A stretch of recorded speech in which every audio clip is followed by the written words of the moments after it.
जया त्रिपुरान्तक जया मातृनयनी गो मंदार माळ मंडणी महेश्वराणी गो मंदार माळ मंडणी मिनती मघेना कर मिनती मघेना कर हिमधुलणी गो मंदार माळ मंडणी महेश्वराणी गो मंदार माळ मंडणी। नवदुर्गा पूजा आममानकर चली नवरात्र पूजा से अवसर में श्रवण कले सुंदर भाव माँ दुर्गा जसगान करी भजन किए आसतु आम माने चतुर्थ स्कंधर सप्तम अध्याय 4 नंबर श्लोक को अवगाहन करवा। प्रथमे पूर्व पाठर आलोचना ब्रह्मा बोलो सुनी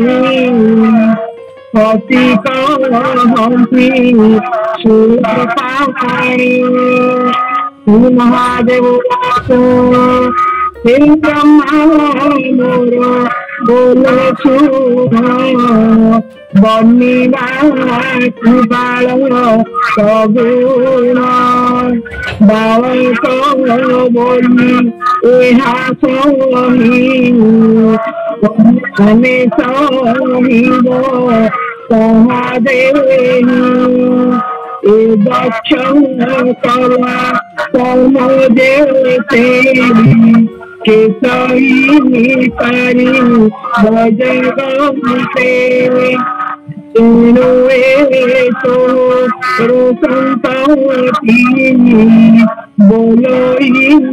दक्ष प्रजापति आज देवी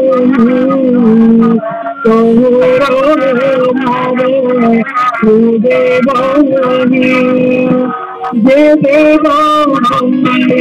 रे मोही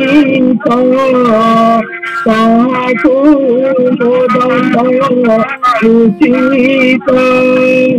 एबे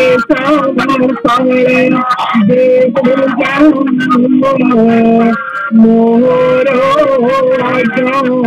चिरे दक्षर चिर यज्ञ पुण्ये अति चांदे सगल चिर तारक वंश मंत्र अनुबंध मतिर चक्षु पाइब देखूं से निज यज्ञ भाग ईश्वर चक्षु पाइब देखूं से निज यज्ञ भाग क्षणं ददुः। पुनर्बार शंकर भगवान कहवा आरंभ कले हे पितामह हे स्वयंभू आपणकर कथा रक्षा करी दक्षकर पुनर्बार भगवान प्रति उत्सारटना बेले अट्टहास्य करुथिला बेले तार दांत को वीरभद्र भांगी देइचंती जा फल से आ भोजन करि परिबे नाही तेणु से भोजन करबा पई हेले यजमान दांत व्यवहार करिवे। शंकर भगवान ब्रह्मा को कहले जे पुषांकर जो दंत भग्न होईची से दंत भग्न लागे से आ भोजन करि परिबे नाही यदि से भोजन करबा पे इच्छा करंती ताहले यजमान दंत से व्यवहार करिवे किंबा पृष्ठभूक हेबे आउ दांतरे चोबेबा खाद्य से ग्रहण करिवे नाही दांत न लागी कि जो खाद्य खिया जाए से खाद्य से ग्रहण करिवे। तत्परवर्ती अवस्था रे शंकर भगवान कहले देवता मानकर अंग भंग हो जाइछि जो देवता माने शिवहीन यज्ञ रे सहयोग करिबा पई निजर यज्ञ भाग पाइबा पई सेमाने आसीथिले सेमानकर हस्त पद सब भांगी जाइछि अंग भंग हो जाइछि सेमानकर से अंग को पुनर्बार मु उज्जीवित करे दउची जो मो प्रति कृतज्ञता ज्ञापन करी मते यज्ञ भाग दबा पे इच्छा करूचंती से मानकु सेमानकर पूर्व अंग जो भली भाव कर थिला से भली भाव रे हेई जीवा पई सेमाने पूर्व अंग प्राप्त होंतु सेमाने पूर्णांग भाव रे यज्ञ काम रे वर्तमान नियोजित होंतु ए भली भाव रे ए श्लोक रे दुईटी मुख्य कथा शंकर भगवान कहिले उषा तांकर दंतहीन अवस्था रे ए यजमान दंत व्यवहार करिवे किंबा इष्टक भूप हेबे द्वितीय पर्याय रे कहिले जो देवता अंगभंग होईची सेमाने वर्तमान मते यज्ञ भाग देई शिवयुक्त यज्ञ करिबा पई संकल्प करितिबा हेतु मु सेमानकर जो पूर्व अंग फेरेबा पई मु संकल्प करूची ए भली भाव रे आज शंकर भगवान ब्रह्मा का आगे प्रकाश कले हमें वर्तमान 4 नंबर श्लोक ओडिया अनुवाद श्रवण करबा कार्तिक पाणिग्राही कंठरू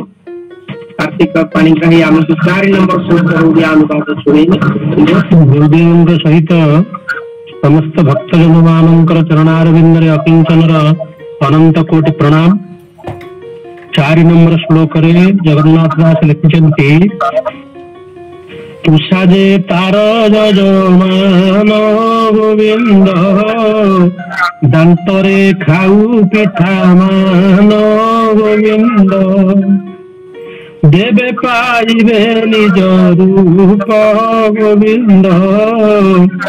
जार जेमंत स्वरूप गोविंद जार जेमंत स्वरूप गोविंद जार जेमंत स्वरूप गोविंद। गुरु भगवान की जय।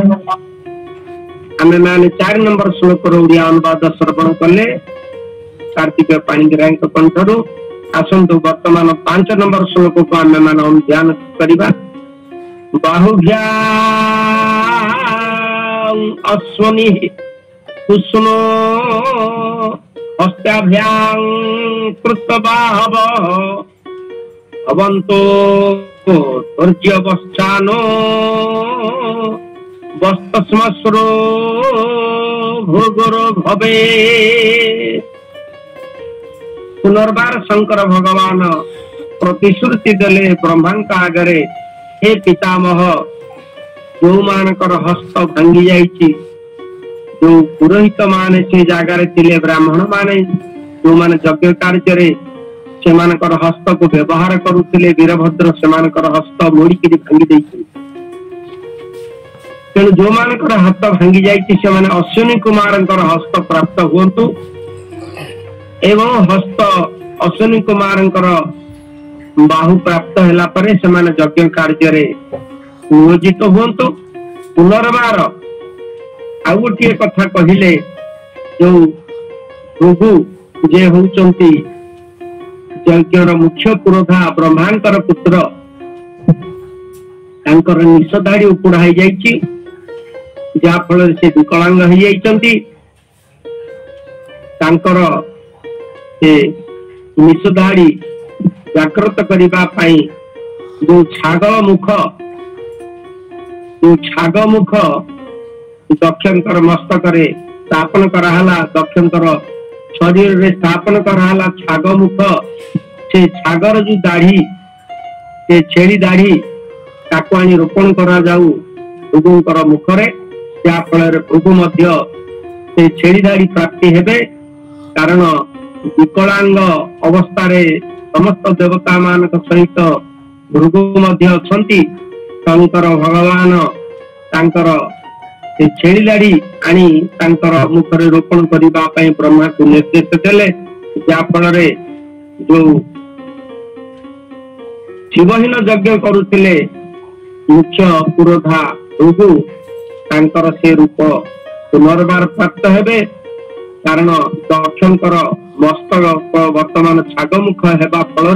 तांकर जो किंचित श्मश्रुर अछि छाग दाढ़ी अर्थात दुईटा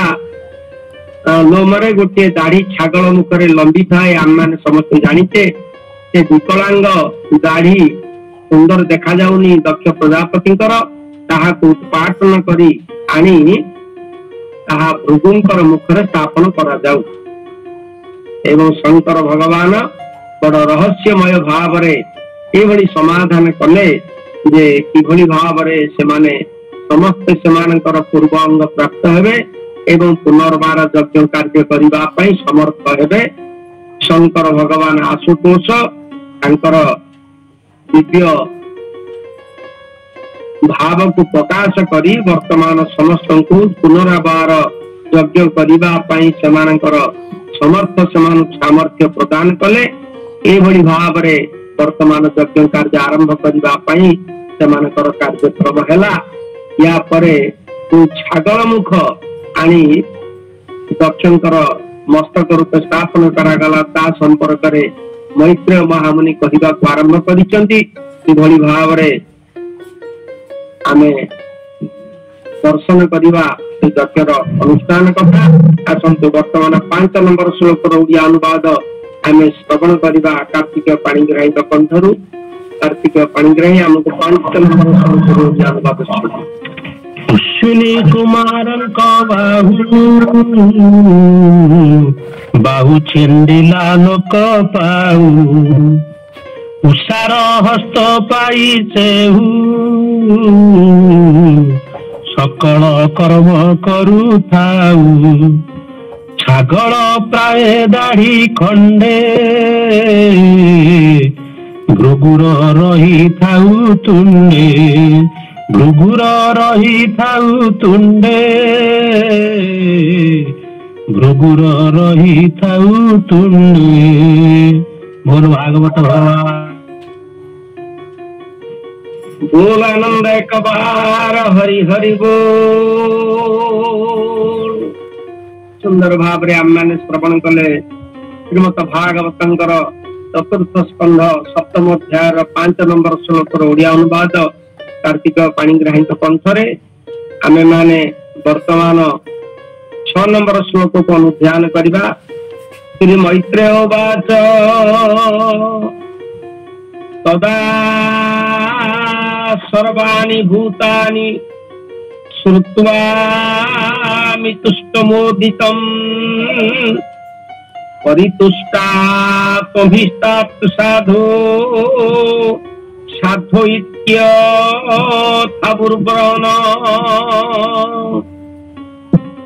शंकर भगवान यज्ञ कर्म आरंभ करबा पई प्रतिश्रुति दबा फलरे समस्त देवता माने ब्रह्मा सहित साधु संत समस्त महात्मा माने शंकर भगवान स्तुति गान करी साधु साधु बोली उच्चारण करने को लगिले एवं शंकर भगवान परम संतुष्ट होई सेमानंको जो भली भावरे सतींकर विनाश परे जो तांडव सृष्टि करथिले शंकर भगवान ताहा पुनर्बार जे प्रतिपादित हो पारिबो से यज्ञ कर्मर समस्त कार्य एक कथा संध्यान अवस्था थिले समस्ते शंकर भगवान जो क्षति होईची शंकर भगवान सती विच्छेद जो भली भावरे प्रतिक्रिया प्रकाश करथिले से प्रतिक्रिया इतने सहजरे समाधान हो पारिबो यह कौन सी देवता माने विश्वास करि नथिले। तेणु सेमाने आज शंकर भगवान यज्ञ कर्म प्रति सहायता